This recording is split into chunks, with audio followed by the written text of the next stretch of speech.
comment ça va? J'espère que vous allez bien, que tout se passe bien pour vous. Aujourd'hui, je vous retrouve pour une nouvelle vidéo. Nous sommes samedi et aujourd'hui, c'est le premier jour du Ramadan.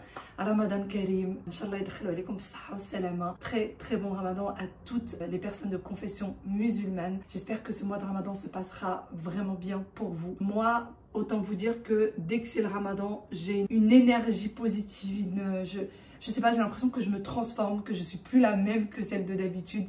Je suis toujours de bonne humeur, même si je suis un peu KO évidemment. Mais je suis toujours de bonne humeur, toujours plus zen, plus relaxée, etc. C'est vraiment un mois béni, tout simplement. Et d'ailleurs, rien à voir, je passe du coq à l'âne. S'il vous plaît les filles, si vous avez des tutos pour mettre des rubans, je me suis lavé les cheveux ce matin et je me suis dit que j'avais la flemme clairement de me faire un brushing et je voulais mettre un foulard. Autant dire que ça ne ressemblait à rien. J'ai dû mettre une demi-heure pour faire cette catastrophe. Une demi-heure s'il vous plaît, pour finalement arriver à ça. Quelque chose qui ne ressemble à rien. Si vous avez des tutos, envoyez-les-moi s'il vous plaît sur Insta ou envoyez-les-moi sur TikTok. Je suis vraiment preneuse. J'aimerais apprendre à faire des rubans comme ça quand j'ai pas le temps. Et en plus, je trouve ça très très joli. Bon, sinon, on va arrêter de papoter. Là, il est déjà très exactement 13h38 pour être précise. Il faut que je commence à préparer à manger parce que plus le temps va passer et plus je vais être fatiguée. Et pour être sincère avec vous, filmer le repas, ça me prend beaucoup plus de temps que quand je le fais sans le filmer. Donc il faut que je commence dès maintenant et du coup je vais essayer vraiment de vous présenter toutes l'étape du Ramadan pour vous donner des idées. Je sais que beaucoup attendent ce genre de vidéo. C'est parti, on va préparer le ftour ensemble. Je vais commencer à faire le halala et pour ça je prends toujours ma cocotte.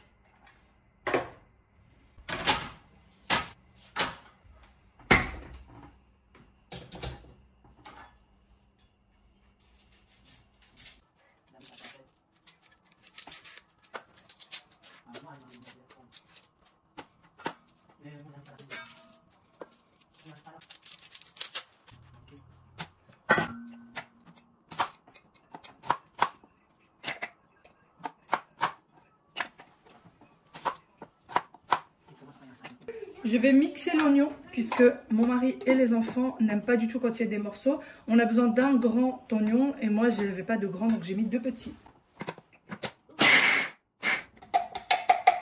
Quand vous prenez le mixeur, c'est comme si vous l'avez haché à la main, sauf que ça prend beaucoup moins de temps.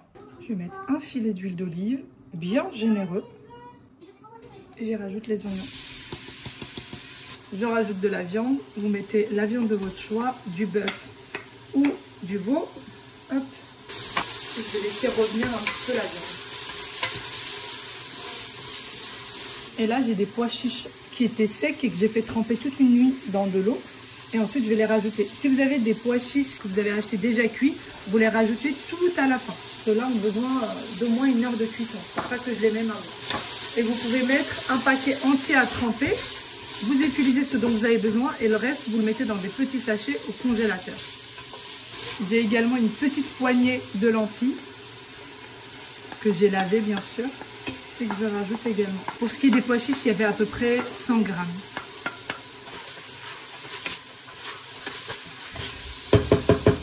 J'ai des tomates fraîches que j'ai lavées et que je vais venir éplucher.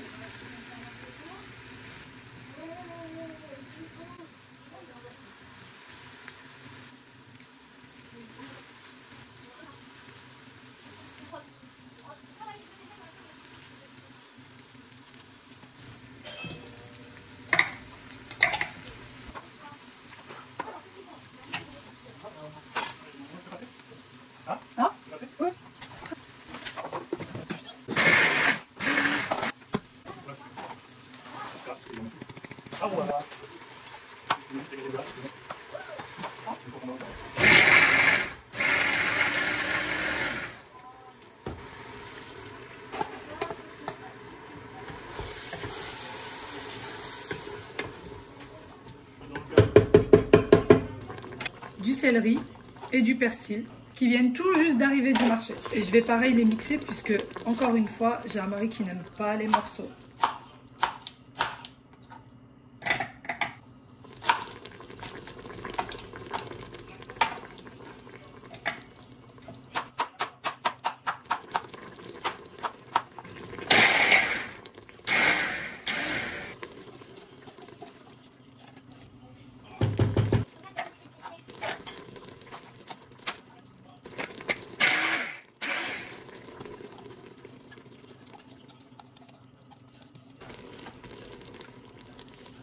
Oh, j'ai un petit morceau de céleri encore. Qui était bien caché.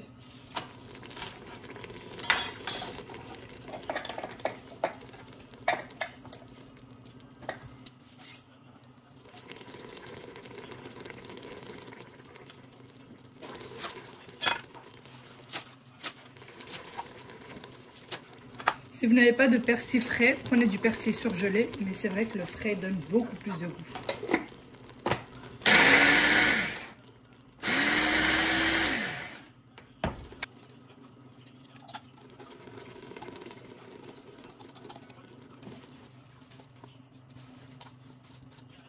Je vais mettre de l'eau à bouillir puisqu'on rajoute de l'eau chaude. Je mets les épices, donc on a besoin de sel, curcuma, gingembre et je mets de la cannelle. Il y en a qui n'aiment pas beaucoup la cannelle dans le halala, moi j'aime beaucoup, je trouve que ça donne vraiment un goût incroyable. Et je vais rajouter également du beurre Hans qui vient de chez ma grand-mère. Si vous n'en avez pas, c'est pas grave. Je vais mettre une petite cuillère de beurre Hans. Alors je n'ai pas mis de poivre parce que je n'aime pas le poivre dans le halala. Et là, je vais remplir d'eau. Et c'est parti pour 3 quarts d'heure de cuisson à feu moyen.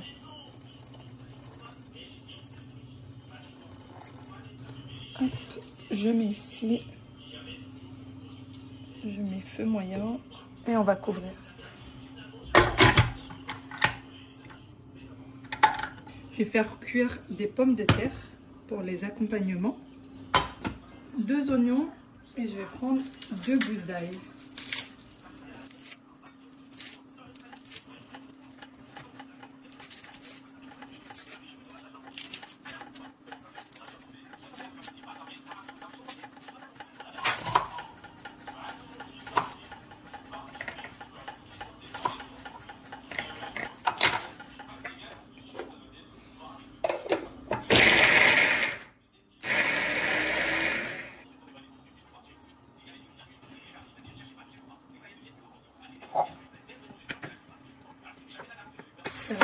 De la viande hachée.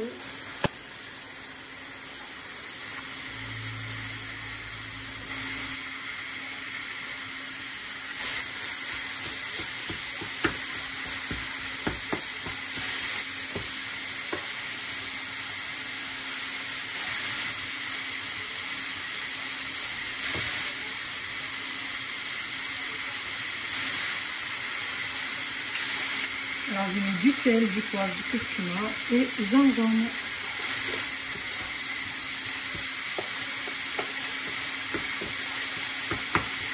Je vais rajouter un peu de fromage râpé. Et c'est bon pour cette farce. On va la laisser refroidir. Pour éviter de sortir plein de poils et plein de casseroles, ce que je vais faire, c'est que je vais mettre la farce dans une assiette. Il est encore un peu tôt, il est que 15 h là au moment où je vous parle. Donc je vais la laisser de côté. Désolée pour le bruit, mais du coup, la même poêle, on reprend et je remets un bon filet d'huile d'olive. Et là, on va faire une autre farce. J'y rajoute un oignon assez grand.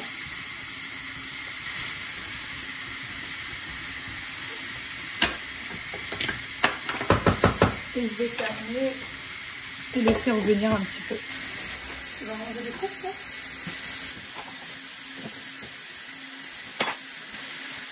Comment ça fait ?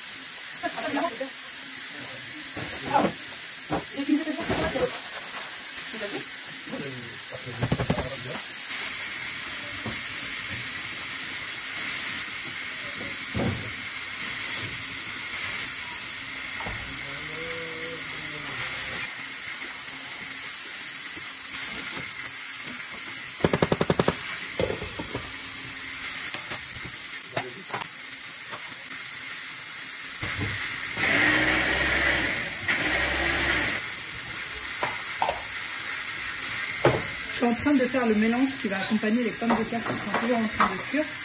Donc là, j'ai mixé du persil et j'ai besoin de 3 gousses d'ail.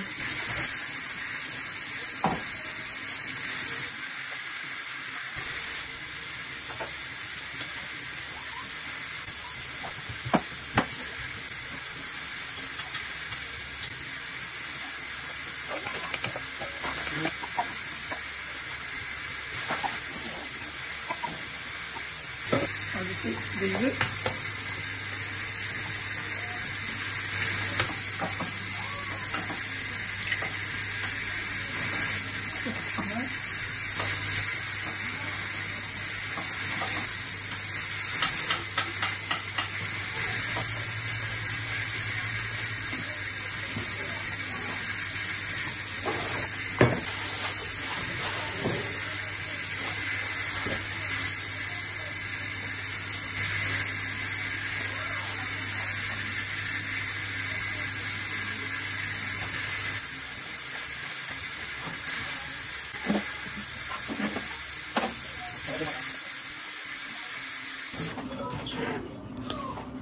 On va écraser les pommes de terre.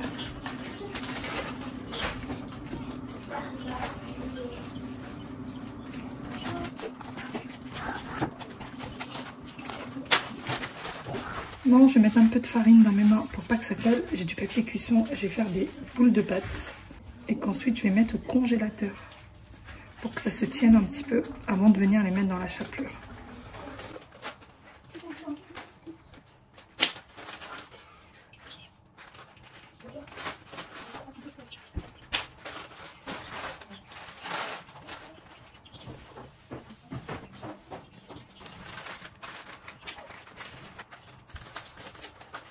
Bon, j'ai tout mis dans le tiroir du congélateur. J'ai mis, bien sûr, comme vous l'avez vu, du papier cuisson.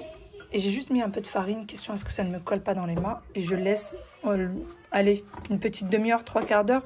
Et ensuite, je la sortirai pour la faire cuire, la mettre dans la chapelure, etc. Je vous montrerai la suite après.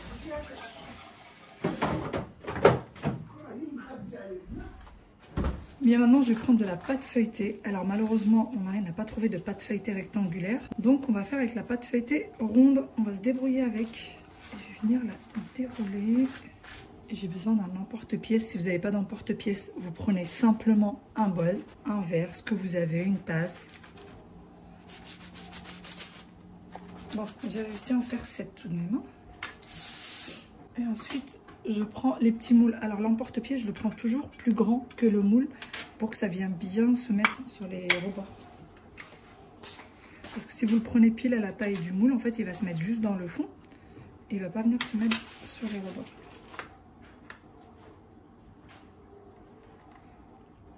Et voilà.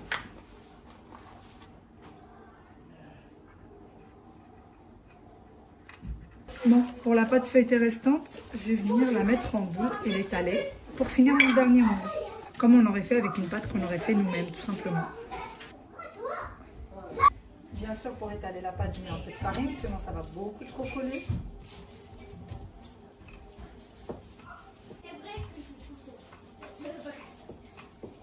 Et voilà.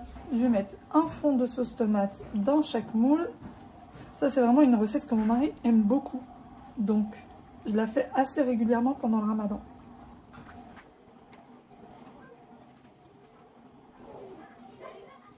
J'y rajoute un peu d'herbe de Provence. C'est facultatif, bien sûr, si vous n'avez pas d'herbe de Provence, c'est pas bien grave. Vous pouvez mettre aussi de l'origan, c'est très bon.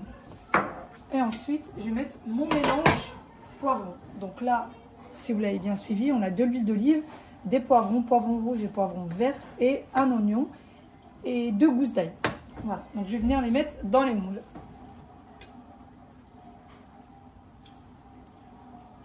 Hop.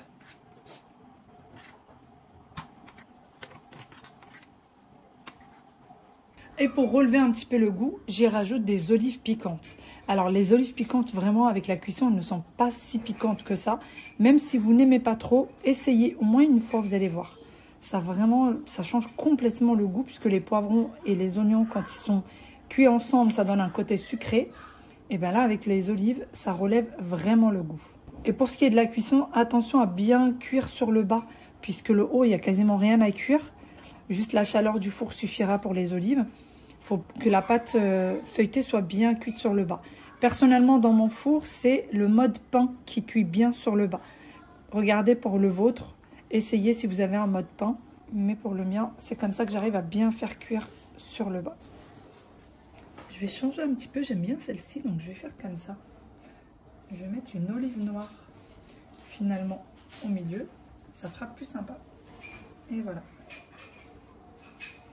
Je trouve que ça donne un peu plus de couleur.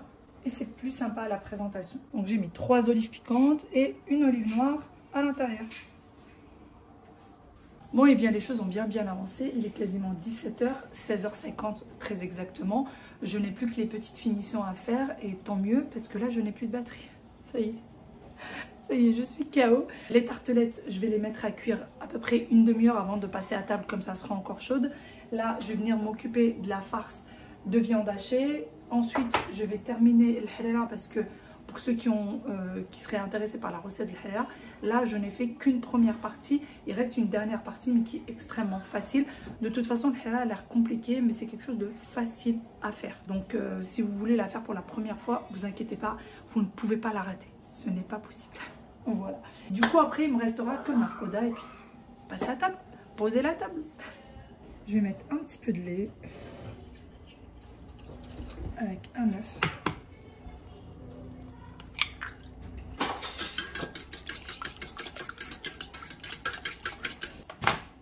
Je vais prendre une feuille de brique et je vais la tremper là-dedans.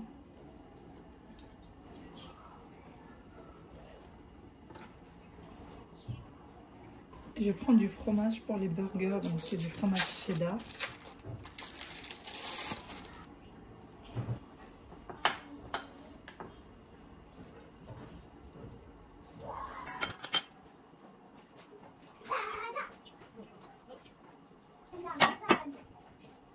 Et ainsi de suite jusqu'à finir ma farce. Donc je reprends une feuille de brique que je trempe bien là-dedans. Il faut faire très attention à la feuille parce qu'elle se déchire très vite.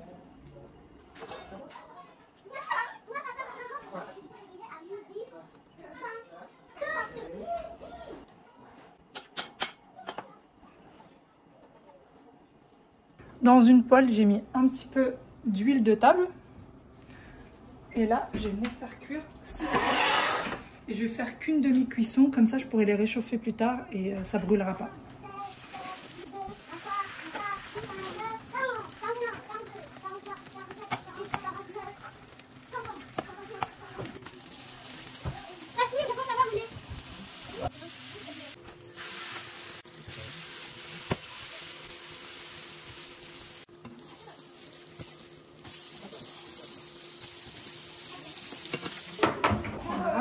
Pour faire le liant de la soupe.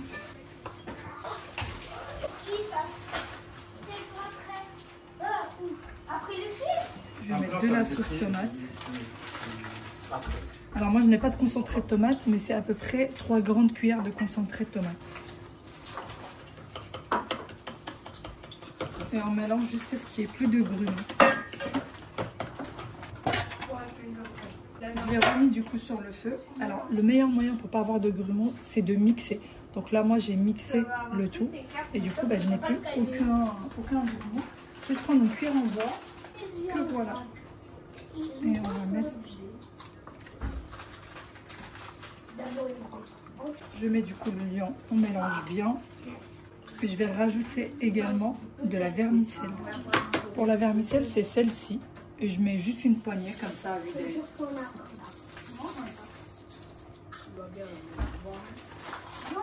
Et on mélange bien.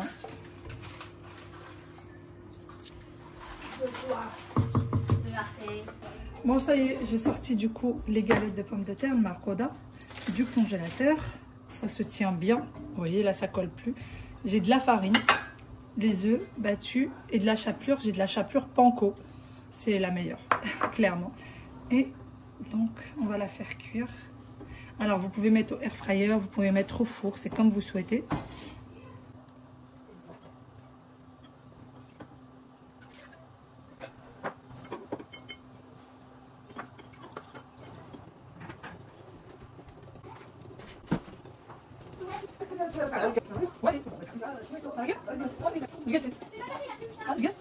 Ça y est, notre table du ramadan est prête, simple et efficace.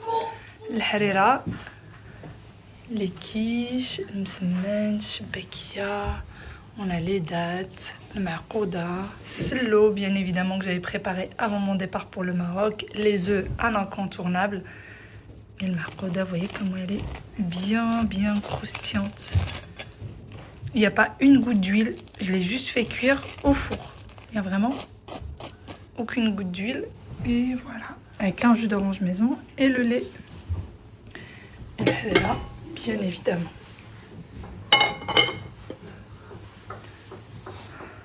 صحة فطوركم.